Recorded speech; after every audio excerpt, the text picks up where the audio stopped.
Assalamualaikum warahmatullahi wabarakatuh. Saya atas nama Taruna Sakti Dewa, mahasiswa Fakultas Hukum berstambuk H1A1180055. Saya di sini untuk mempresentasikan sebuah materi yang berjudul fidusia. Baik, untuk mempersingkat waktu, saya mulai saja. Pengertian fidusia yaitu adalah pengalihan hak kepemilikan suatu benda atas dasar kepercayaan dengan ketentuan bahwa benda yang hak kepemilikannya dialihkan tersebut tetap dalam penguasaan pemilik benda. Dan juga jaminan fidusia yaitu hak atas jaminan atas benda bergerak baik yang berwujud maupun yang tidak berwujud, dan benda tidak bergerak khususnya bangunan yang tidak dapat dibebani hak tanggungan yang tetap berada dalam penguasaan pemberi fidusia sebagai anggunan bagi pelunasan utang tertentu, yang memberikan kedudukan yang diutamakan kepada penerima fidusia terhadap kreditur lainnya. Objek jaminan fidusia yaitu segala sesuatu yang dapat dimiliki dan dialihkan, baik yang berwujud maupun yang tidak berwujud, yang terdaftar maupun yang tidak terdaftar, termaksud saham dan surat-surat berharga, yang bergerak maupun yang tidak bergerak, yang tidak dapat dibebani hak tanggungan atau hipotek, misalnya ruang atau bangunan di atas tanah. Pembebanan jaminan fidusia ada 5, yaitu pertama, pembebanan benda dengan jaminan fidusia dibuat di hadapan notaris, akta notaris dalam bahasa Indonesia, dan disebut dengan akta jaminan fidusia. Yang kedua, akta jaminan fidusia memuat sekurang-kurangnya 5 poin. Poin pertama yaitu identitas pihak pemberi dan penerima fidusia. Poin kedua, data perjanjian pokok yang dijamin fidusia. Poin ketiga, uraian mengenai benda yang menjadi objek jaminan fidusia.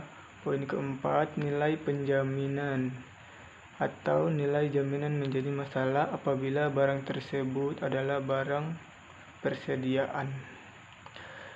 Poin kelima, nilai benda yang menjadi objek jaminan fidusia. Yang ketiga, dalam akta harus ditentukan pula utang yang pelunasannya dijamin dengan fidusia itu, berupa utang yang telah ada, utang yang timbul di kemudian hari yang telah diperjanjikan dalam jumlah tertentu, atau utang yang ada pada saat eksekusi dapat ditentukan jumlahnya berdasarkan perjanjian pokok yang ditimbulkan kewajiban memenuhi suatu prestasi. Yang keempat yaitu pembebanan jaminan atas benda atau piutang yang diperoleh di kemudian hari tidak perlu dilakukan dengan perjanjian jaminan tersendiri demi untuk efisien, dan hal ini dipandang penting dari segi komersial. Yang kelima, apabila dalam perjanjian tidak diperjanjikan lain, maka fidusia meliputi hasil dari benda yang menjadi objek jaminan fidusia. Yang kedua, klaim asuransi dalam hal benda yang menjadi objek jaminan fidusia yang diasuransikan. Pendaftaran jaminan fidusia ada 7 poin. Yang pertama, benda yang difidusiakan wajib didaftarkan di kantor pendaftaran fidusia yang berada dalam lingkup tugas Departemen Kehakiman. Yang kedua, kantor pendaftaran fidusia mencatat jaminan fidusia dalam buku daftar fidusia, menerbitkan dan menyerahkan sertifikat jaminan fidusia kepada penerima fidusia pada tanggal yang sama dengan tanggal penerimaan pemohon.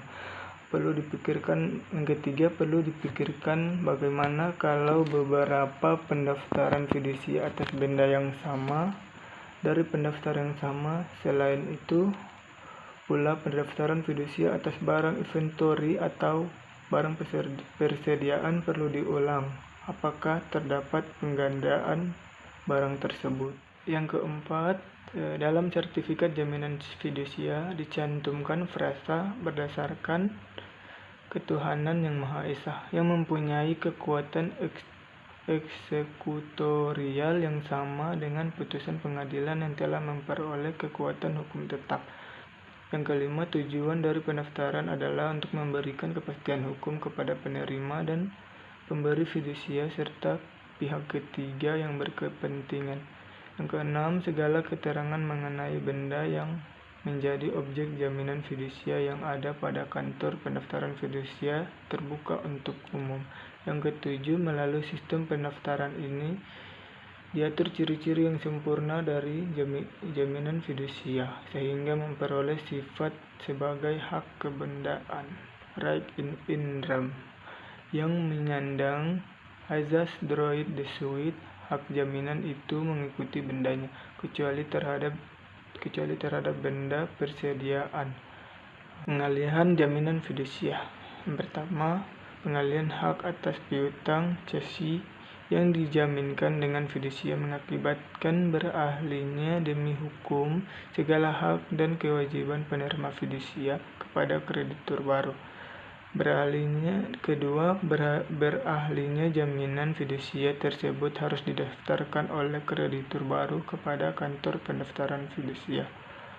Hal-hal yang dapat menghapus jaminan fidusia yaitu pertama, jaminan fidusia harus terhapus karena hal-hal sebagai berikut: hapusnya utang yang dijamin dengan fidusia, pelepasan hak atas jaminan fidusia oleh penerima fidusia, atau musnahnya benda yang menjadi objek jaminan fidusia. Yang ketiga, penerima fidusia memberitahukan kepada kantor pendaftaran fidusia mengenai hapusnya jaminan fidusia dan kantor pendaftaran fidusia menerbitkan keterangan yang menyatakan sertifikat jaminan fidusia yang tidak berlaku lagi. Eksekusi jaminan fidusia. Apabila debitur atau pemberi fidusia cedera janji, eksekusi terhadap benda yang menjadi objek jaminan fidusia dapat dilakukan dengan cara: yang pertama, pelaksanaan diktel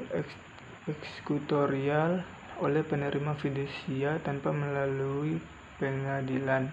Hal ini dalam praktik sulit untuk dilaksanakan. Perlu diatur bagaimana kalau diperlukan bantuan pengadilan atau polisi. Yang kedua, penjualan benda yang menjadi jaminan fidusia melalui pelelangan umum serta mengambil pelunasan piutangnya dari hasil penjualan.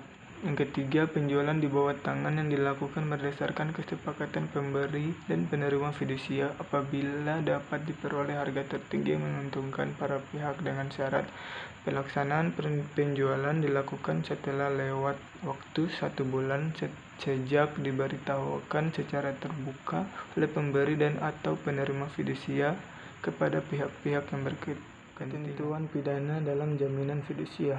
Dalam undang-undang ini dimuat ketentuan pidana bagi para pelanggar undang-undang fidusia.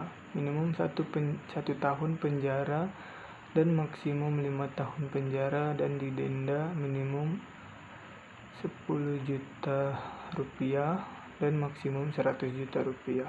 Tata cara pembebanan pendaftaran jaminan fidusia dan biayanya. Yang pertama, pembebanan benda jaminan fidusia dilakukan dengan cara membuat akta notaris dalam bahasa Indonesia dan disebut akta jaminan fidusia. Kedua, alasan pembebanan jaminan fidusia dibuat secara notaril dalam bentuk akta otentik atau bukti yang sempurna dan larangan fidusia ulang. Yang ketiga, akta jaminan fidusia memuat sekurang-kurangnya poin pertama itu hari, tanggal, waktu atau jam pembuatan akta. Identitas pemberi. Yang kedua, identitas pemberi dan penerima jaminan yang meliputi nama, agama, tempat tinggal, tempat kedudukan, tempat dan tanggal lahir, jenis kelamin, status perkawinan, pekerjaan. Data perjanjian pokok itu macam perjanjian dan utang yang dijamin dengan fidusia. Yang keempat, uraian mengenai benda yang menjadi objek fidusia. Yang pertama, identifikasi benda tersebut. Yang kedua, penjelasan surat bukti kepemilikannya bagi benda, inventory dalam benda atau benda dalam persediaan yang selalu berubah-ubah dan atau tidak tetap, jenis benda, merek benda, dan kualitas benda. Nilai penjaminan, nilai yang menjadi objek jaminan fidusia. Jaminan fidusia secara paksa akan mengakibatkan, yaitu pertama, gugatan perbuatan melanggar hukum yang ada dalam pasal 136 KUH Perdata. Yang kedua, gugatan Eigenrecht, main hakim sendiri. Yang ketiga, tuntutan pidana, yaitu perbuatan yang tidak menyenangkan. Antisipasi atas efektivitas eksekusi fidusia. Yang pertama, parate eksekusi. Poin pertama, gugatan 1365 KUH Perdata, tuntutan pidana. Yang kedua, dapat dianggap menggerogoti kewenangan ketua pengadilan. 2. Penjualan benda yang menjadi objek fidusia. Untuk mencegah terulangnya hambatan eksekusi, ketentuan harus lebih dipertegas siapa yang dimaksud dengan pihak yang berkepentingan dan apa hak yang dipunyai oleh mereka. Yang ketiga, right to repossess. Yang ketiga, right to repossess. Penerima fidusia berhak untuk mengambil benda yang menjadi objek jaminan fidusia dan apabila perlu dapat meminta bantuan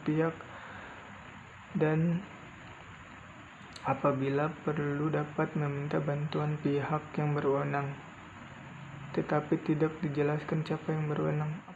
Selanjutnya, kewajiban harus diikuti dengan sanksi sehingga dapat diharapkan debitur akan menyerahkan barang jaminan secara sukarela kepada bank. Debitur terpaksa harus melalui suatu gugatan perdata melalui pengadilan negeri dengan meminta agar barang-barang yang menjadi objek jaminan fidusia itu disita terlebih dahulu. Demikianlah hasil presentasi dari saya. Saya tutup dengan ucapan alhamdulillahirabbil alamin. Wassalamualaikum warahmatullahi wabarakatuh.